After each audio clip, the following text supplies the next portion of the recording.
Nervous start to the day for you? Well, it's just the beginning. We have another 14 rounds to go, and I'm sure that we'll cross the 120 mark sooner than later. What was the defining feature of this campaign for you? What was the defining feature of the Congress campaign for you? No, I think one was we were well prepared. The narratives that we set stuck with the government, whether it's the 40% Sarkar or the PCM campaign or the Kivi Mele Uva campaign. People were fed up, and we were able to ride on that. And the scams that they got out, especially with respect to unemployment, I think that is something that the BJP misread completely.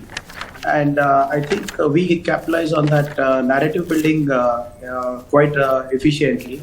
And the 5 guarantees that we have given, which will help households economically to get their monthly expenses some kind of stability. I think these two were two of the biggest game changers for us. Priyank, I just wanted to ask you about round leads because, postal leads numerically would be much smaller. It's at the moment 27 leads in postal ballots to the BJP, 21 to the Congress. But I think it's the round leads which is quite interesting at this stage because according to the data which we have right now, the Congress ahead in 10 round leads or 77% of all the round leads which have been counted, whereas the BJP up in 3 or 23%. So that is significant. It's very early. Veera, any idea about where these leads are coming in from? Which ones? But go ahead, Priyank, make your point and then. See, there is a very strong undercurrent against this government. And I think that is being reflected and will be reflected probably in a couple of hours.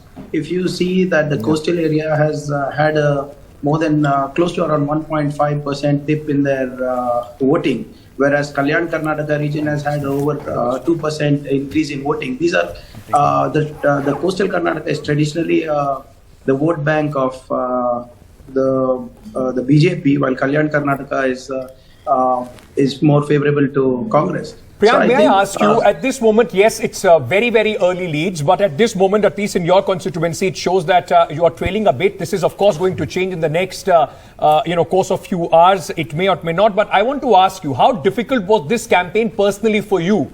It's a little bit of anti-incumbency. You are fighting the election. You will be fighting the election for the 4th time. 2 times you've already been an MLA from this constituency. How tough has this campaign been for you personally? Well, locally, there wasn't much of a challenge, but the challenge comes in with the RSS and BJP backing the local candidate heavily. And considering that I have the habit of speaking out loud, I think that's the reaction to the action that we have exposed. See, most of the scams that have been exposed was by me, whether it was the Bitcoin scam, whether it's the PSI, the assistant engineering in PWD. So a whole host of more than 9 to 10 scams were exposed by me. So it's quite natural that I was targeted, and but the people of Sitapur have been kind enough, and I'm sure that they'll bless me again. Do you think your remarks on Prime Minister, they played some sort of a role? Because that was picked up by the BJP in a very, very big way. You got an election commission notice for that as well. Well, that happened 10 days back, but the BJP and the RSS have been targeting me for over close to around 8 to 12 months now. So I don't think that had anything to do with this. All right. Well, Priyank, I'm sure. Bring that smile back on your face, Priyank. It's still hidden underneath his beard. It's hidden underneath. It's hidden underneath your beard, but it's early days yet for you and your constituency and the Congress as well. In fact, if you look at round leads, it's interesting. Sorry? Go ahead, by evening, I'm sure you'll have me beaming. Don't worry. All right. Good stuff.